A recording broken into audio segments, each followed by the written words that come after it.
Bienvenue sur Top Invest, la chaîne des tops d'investissement. Ici, on parle essentiellement d'entreprises de qualité. Avons-nous une opportunité d'investissement sur Deere & Co? C'est la question à laquelle on va essayer de répondre en se basant sur les états financiers de la compagnie. Je rappelle que ceci représente uniquement mon point de vue et non un conseil d'investissement. Et comme d'habitude, je me réserve le droit de me tromper. C'est une demande spéciale d'un abonné Top Premium. Je rappelle que dans le service Top Premium, vous pouvez demander des analyses quantitatives comme ceci. Ok, le lien est dans la description de la vidéo ainsi que la Top Newsletter. Vous recevez généralement ici des analyses sectorielles. Alors, on va parler ici de John Deere. Donc, je pense que tout le monde la connaît, d'accord? Donc, c'est à peu près ces tracteurs verts, jaunes, là, c'est bien ça? On a à peu près ça. Donc, vous voyez ici qu'on est dans toute la chaîne de valeur ici, dans tout ce qui concerne l'agriculture, un tout petit peu d'industrie également, donc que ce soit des industries extractives également. On a ça, d'accord? Donc, c'est une entreprise assez diversifiée, mais qui vend du matériel, ok? Qu'est-ce que ça donne? Surface Graft, ici, on nous annonce une chose, d'accord? On remarque ici que nous avons une compagnie qui s'est négociée à peu près à 14 fois les bénéfices. C'est intéressant. En moyenne, ici, elle s'échange en moins 15 fois les bénéfices. Donc, on pourrait dire qu'elle est légèrement sous-évaluée par rapport aux bénéfices nets attendus ici par rapport à la moyenne ici, attendue en 2023, d'accord? Normalement, elle devrait s'échanger à 478 dollars l'action si on respecte le 15 fois les bénéfices moyens. Et en termes de prévisions, ici, on voit que les prévisions sont à peu près stables ici. Donc, on pourrait avoir un prix des bénéfices nets par action entre 31,93 et 33 dollars. Ce qui nous encourage à dire ici que l'entreprise est légèrement sous-évaluée. Comme d'habitude, on regarde toujours également la dette nette. D'accord? Et la dette nette ici de cette compagnie-ci représente combien en date d'aujourd'hui? Donc, on a une dette nette ici par action de combien au dernier trimestre? Donc, je vais juste fermer ça. Alors, où est-ce que ça se situe ici? Dernier trimestre. Alors, en millions, ici, on ferme ça. Deselect all. Alors, on revient là. Et c'est terminé. OK. La dette nette ici par action représente combien? On a une dette nette ici par action aux alentours en quarterly, donc au dernier trimestre ici. On a une dette nette par action de 176 dollars de dette nette par action.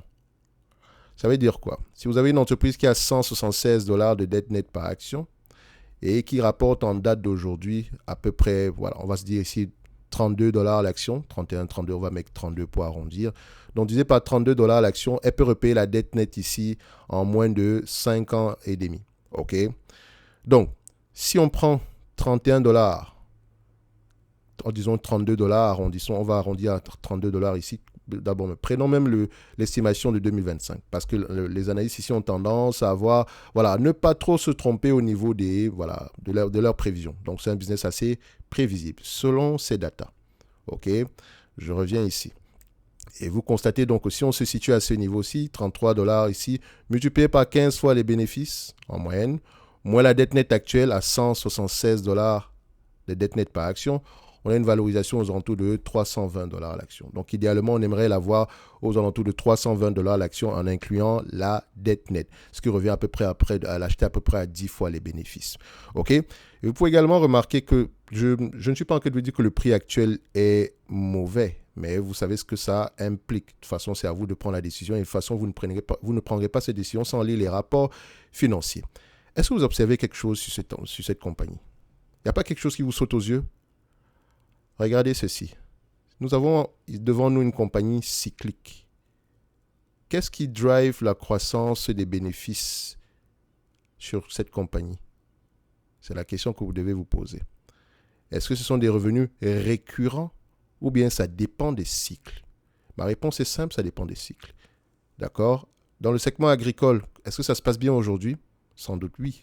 Les entreprises qui exercent dans ce secteur-là gagnent beaucoup d'argent, donc elles ont tendance à dépenser. Dans le secteur minier, est-ce que ça se passe bien? Également oui. Elles gagnent beaucoup d'argent en date d'aujourd'hui, donc ces entreprises ont tendance à dépenser. Dites-vous que ici, la vente de gros matériel, ça a un impact positif sur les revenus, mais c'est un achat. Après ça, c'est pas un achat qu'on va renouveler chaque année.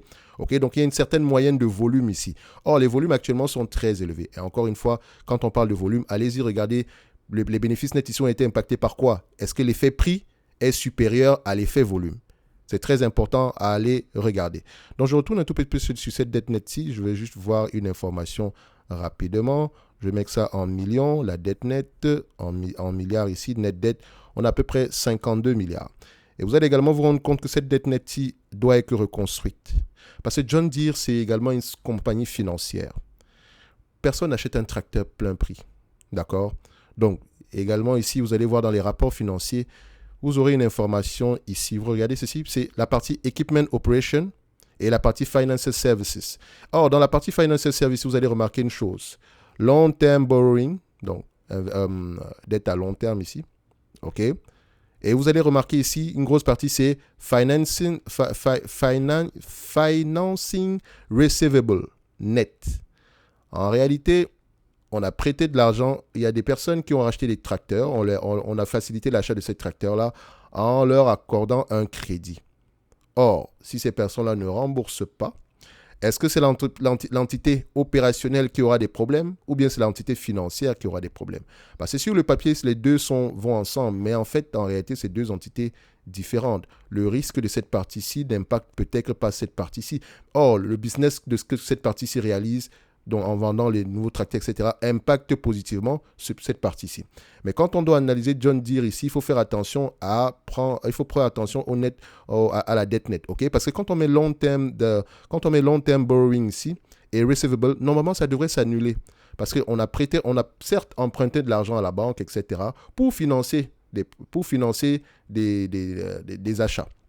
D'accord? Donc, une fois que ça sera remboursé, nous aussi, on pourra rembourser cette dette nette-là.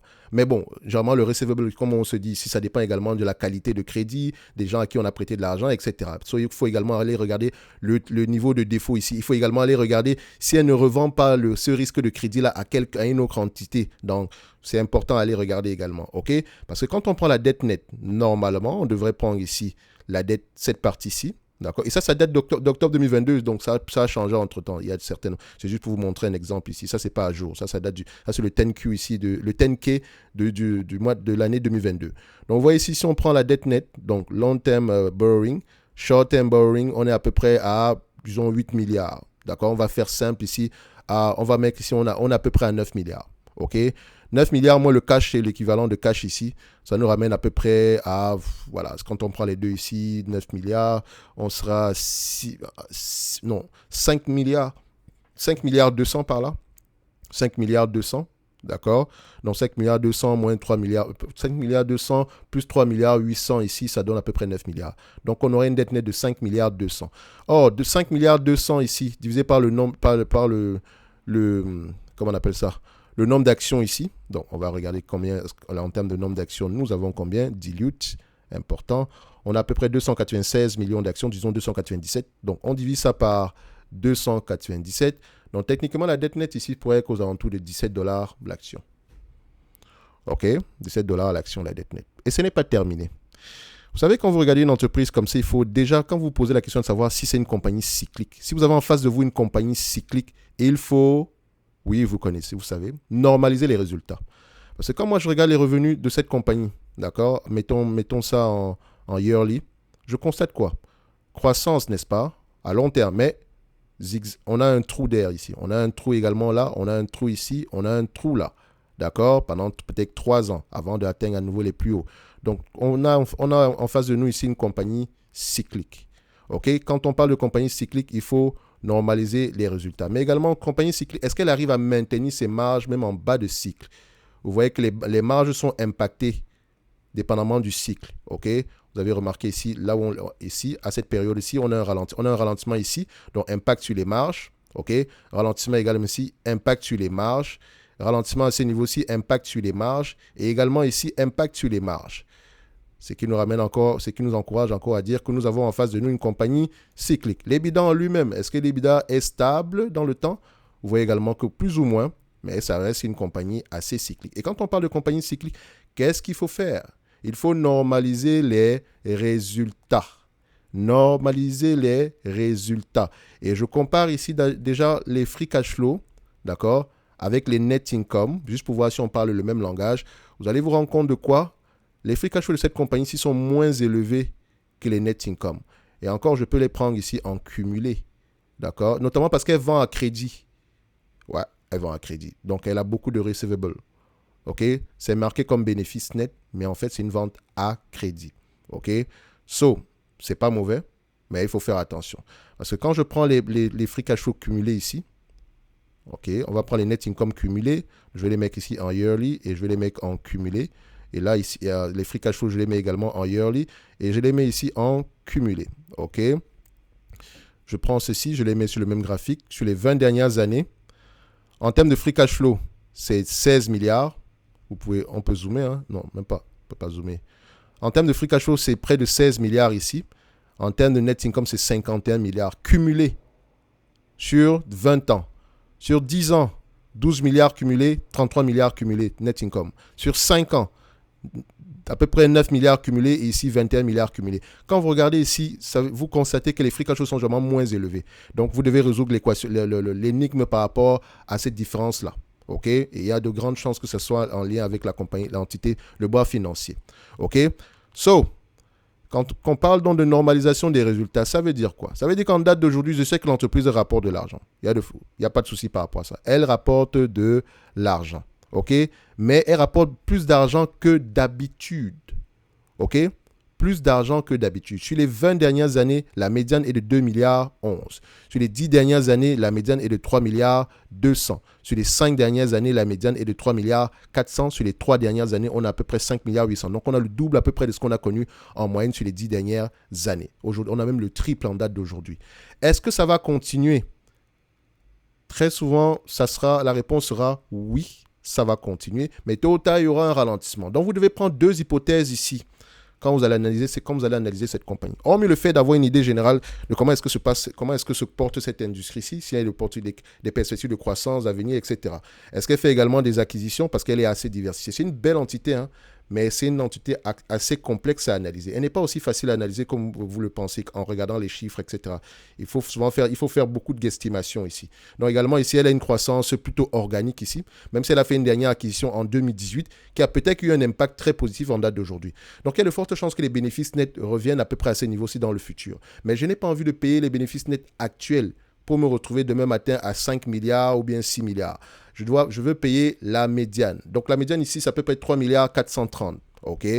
3 milliards 430 ici, à 15 fois les bénéfices. OK?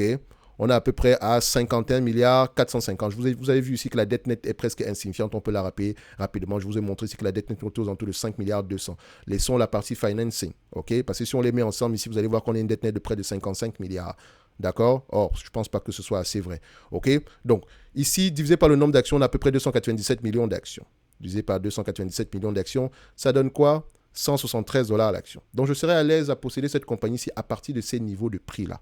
En date d'aujourd'hui, l'hypothèse que je fais si j'achète la compagnie en date d'aujourd'hui, c'est qu'elle maintienne les bénéfices nets au moins à ce niveau dans le futur. En termes de prévision ici, on voit que c'est le cas, mais ce sont des prévisions.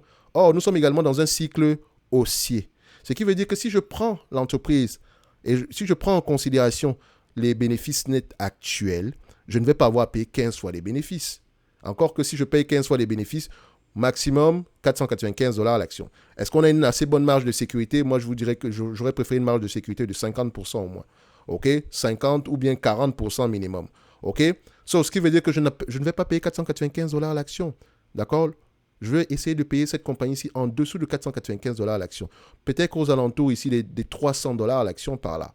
OK? Ça, c'est si je prends en considération les bénéfices nets futurs. Admettons que l'entreprise arrive à générer ce niveau de revenu-là jusqu'à la fin des temps. Et c'est important. Parce que moi, je vous dis une chose, c'est qu'il y a de fortes chances ici qu'on soit sur un cycle haut. Ce qui veut dire que même si John Deere est une belle entité, je préfère moins rester sur les lignes de côté.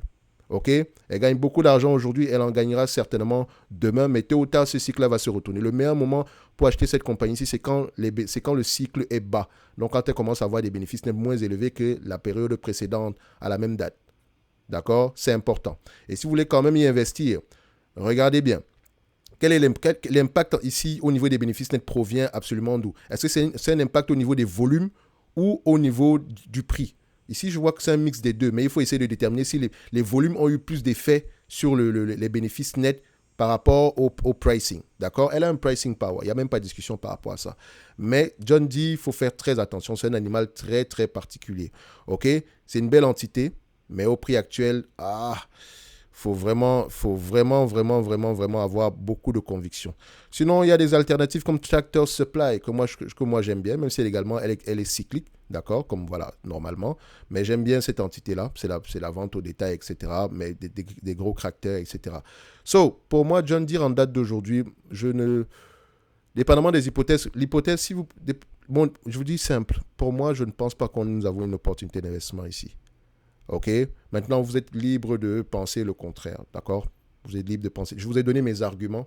Vous pouvez également aller vérifier. OK? Vous allez voir ici que très souvent, elle a tendance à se négocier à des niveaux de PER très peu élevés. OK? Et on a déjà eu des bas de cycle ici. Ça, c'est un peu comprendre ici. Ça, c'est 2008. Mais ici, vous avez regardé, à chaque fois qu'on parle de compagnie cyclique, vous avez remarqué que 2014, à peu près 2017 par là, le cycle était bas dans la plupart des commodités. Je vous ai montré un document ici la dernière fois quand je parlais de la compagnie. Il y a une entreprise que j'ai présentée ici dernièrement. Je ne me souviens plus de la compagnie. Donnez-moi juste un instant. Il y a une entreprise que j'ai montrée ici dernièrement où j'avais pris ici le Commodity Price Index. Donnez-moi juste un instant. Je vais regarder cette compagnie-là. C'est laquelle? Brown Brown, Conagra, Granger. Attendez. Je ne me souviens pas. C'est pas plus grave que ça. Dans tous les cas de figure, je pense que cette compagnie-ci se porte bien quand le cycle des commodités est haut et se portera mal quand le cycle des commodités va avoir tendance à diminuer. Et si vous regardez le Commodity Price Index ici, il a tendance à fluctuer ces derniers mois-ci. OK? Donc, faites attention aux commodities. Donc, vous pouvez prendre ça ici. On prend le Commodity Price Index. OK? Vous aurez à peu près ce truc-là de la Banque du Canada. C'est assez bien présenté ici. Donc, vous voyez que vous avez remarqué quoi? Entre 2014 et 2017, à peu près, qu'est-ce que vous avez remarqué ici? 2014, je vais mettre ça là. À peu près 2014-2017, on va mettre ça ici. Voilà. 2014, 2017, à peu près. On a une baisse de cycle ici. Enfin, ça s'est repris en 2017 ici. Mais vous avez remarqué que le prix de la compagnie est presque resté stable durant toutes ces années-là. Bon, c'est sûr qu'elle a diminué à un certain moment, 95 à 80 ici. Mais voilà, c'est un business que vous avez essayé, dépendamment des prévisions futures. Il faut toujours l'acheter à des multiples très peu élevés. Également, il y a de la croissance dessus. Donc, c'est pour ça qu'il faut regarder la taille du marché ici. OK? Donc, si je suis optimiste par rapport au maintien de ces bénéfices nets ici, au moins sur les 10 prochaines années, je dis bien, au moins, d'accord? J'aurais tendance à payer aux alentours de 330 $ l'action. D'accord? 330 $ l'action. Maintenant, celui qui investit en date d'aujourd'hui ne devrait pas être surpris du fait de la baisse du cycle. D'accord? Il ne faut pas être surpris par rapport à ça. Il faudrait être prêt à racheter un tout petit peu plus que ça. Je ne dis pas que dans le futur, John Deere ne va pas se maintenir à un prix aux alentours de 414 $ l'action ou bien 500 $ l'action. Non, pas du tout. Elle rachète ses actions ici, elle paie un dividende, etc. Enfin, elle rachète surtout ses actions. OK? Donc, elle aura tendance à revenir à ces niveaux-là, surtout que c'est un bon business. OK? Mais il faut être prudent ici. En tout cas, moi, perso, c'est le sentiment que j'ai. J'aurais du mal à dormir la nuit en achetant cette compagnie-ci au prix actuel. Okay? Je ne sais pas également de quoi sera fait demain. Mais comme je le dis ici, je le dis en regardant les chiffres. Je pourrais avoir un avis complètement différent après avoir lu les rapports financiers. Je n'ai pas l'intention de le faire présentement. OK? Mais voilà, si cette compagnie vous intéresse, allez-y lire les rapports financiers. Il faut essayer de comprendre quelle est la dynamique dans ce secteur d'activité-là. Et je pense que ces rapports financiers sont assez bien présentés. Elle présente généralement l'information, elle vous présente une information par rapport à son secteur d'activité également ici. Elle vous parle même de ses compétiteurs. Mais attention, si elle vous parle de ses compétiteurs également ici, il faut aller vérifier auprès de ses compétiteurs si ces compétiteurs-là ont tendance à donner également à peu près le même niveau d'information. Parce qu'on peut être optimiste ici alors que le compétiteur n'est pas optimiste. OK? Il faut également voir s'ils font la même chose parce qu'elle est assez diversifiée. Dans tous les cas de figure, moi j'aime bien John Deere, ok? Je suis juste mal à l'aise par rapport au prix actuel, d'accord? Donc je suis juste mal à l'aise par rapport au prix actuel. En tout cas, je vous ai donné mes arguments. En lien dans la description de la vidéo, vous avez le service Top Premium ainsi que la Top Newsletter et on va se donner rendez-vous sur la prochaine vidéo. Merci.